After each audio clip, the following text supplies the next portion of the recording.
You're listening to Dene Michael here on True Radio, the home of proper good music, and on Sundays, proper good interviews as well. And this week, we've got a wonderful guest, a very, very good personality from the TV. Also, is a barrister, is a lecturer, and as I say, a personality from the chase. And it's Shaun Wallace. Hiya, Shaun. Good morning, Dean. How are you, sir? I'm very well, thank you. It's wonderful to have you on the show. Thank you. What we usually do is tell all our listeners how we first met.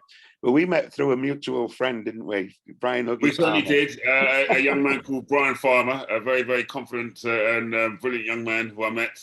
Actually, he was a contestant on the chase. So I won't tell you the result of the show, but we struck a really good friendship myself and Brian. So he's a wonderful guy. He actually sponsors me. His guard protection, his company sponsors me. So yeah, it's wonderful. He's got a wonderful invention, actually. It's like a hod carrier on your shoulder, from my recollection. So, you know, I hope it makes him millions and millions of pounds. Yeah, the scaff pad it is, the scaff pad, yeah. The scaff pad, yeah. So, Shaun, tell us how it all started for you, if you will. As a young kid, I always wanted to be a lawyer. At the age of 11, I used to watch programs like Rumpole of the Bailey and Crown Court. You're going to remember those programs, aren't you, Dean? I do remember them. You know, so I wrote my first letter as a 12-year-old to the Bar Council, and they told me what I needed to achieve in terms of getting those qualifications, and I did. Got that letter back. I was so excited, and I kept that letter as a source of inspiration.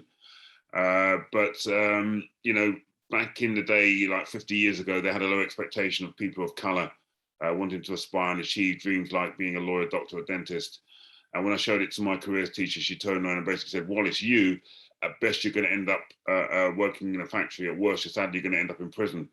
I mean, she was right about me ending up in prison. Only she forgot to say that after having seen my client, I can go home again. Yeah. So, you know, it was a long, arduous struggle. I'm not going to basically say it was a cakewalk. And, you know, I did have one or two setbacks academically. And that's one of the reasons I wrote an autobiography called Chasing Your Dream, because I want people to realize that, you know, sometimes you do have setbacks in life and they don't define you as an individual. And as long as you've got the sort of inner self-determination and drive and the support of people who want to get you to the place you want to get to, then you will achieve dreams, hopefully. Yeah, exactly. It's you've achieved quite a lot, actually, haven't you? You've got on the chase. You've been on the chase. You're a chaser on the chase. And how long does it take to train to be a chaser? It's a long time.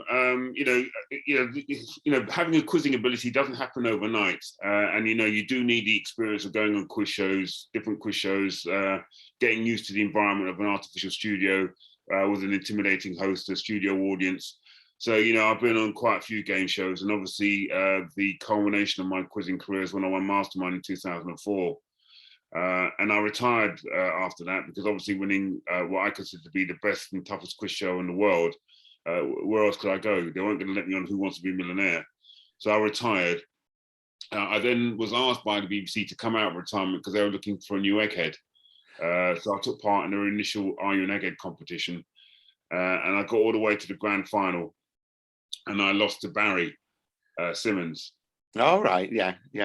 And I sat in my car at a BBC car park, lamenting how I managed to snatch defeat from the jaws of victory. And that's what prompted me to actually write the autobiography. Although it initially took me 10 years to write, and I was going to publish it to coincide with my appearance on Are You an Egghead? But they brought out a film called Slumdog Millionaire. So I thought, what's the point of me publishing my true life account as a sort of quizzing career against a sort of fictitious Oscar-winning biography? So I decided to publish it there and then. So after that, once the ITV saw that my appearances on the Egghead, they contacted me to take part in an audition for the chase. So I'm the world's first chaser, Dean. Right. So, fantastic. So you was the very first one then? Because I think there's 5 now. There's 5 chasers. There's 6 of us now, but when we needed to actually convince the ITV commissioning panel that this was a worthwhile show doing, I was working on that show by myself for 4 months, so I had to go through 3 separate auditions. And once they were satisfied and they said that I needed a partner, that's when they brought in the Beast. And the pair of us went up to the old Granada studios in Manchester to do the initial pilot. in June 2009, and the rest, they say, is history. I watch it every day. It's fantastic. What a popular show it is as well. Wonderful. And Bradley's great on it, isn't he? He is. He's fantastic. He's a wonderful host. The first time I knew who the actual host was when we saw Bradley when we did the pilot. So it was an inspired choice by the makers of the program to use Bradley Walsh. I bet as well. Yeah. Well, what we're going to do, Shaun, we're going to take a short break here, and then we're going to play some music, and then we're going to come back to you and talk about more about the Millionaire, because you said you've not actually been on the Millionaire show, but you have. Oh, I have. Talk about that. Okay. So, Shaun Wallace, thank you for being with us here on True Radio, the home of proper good music.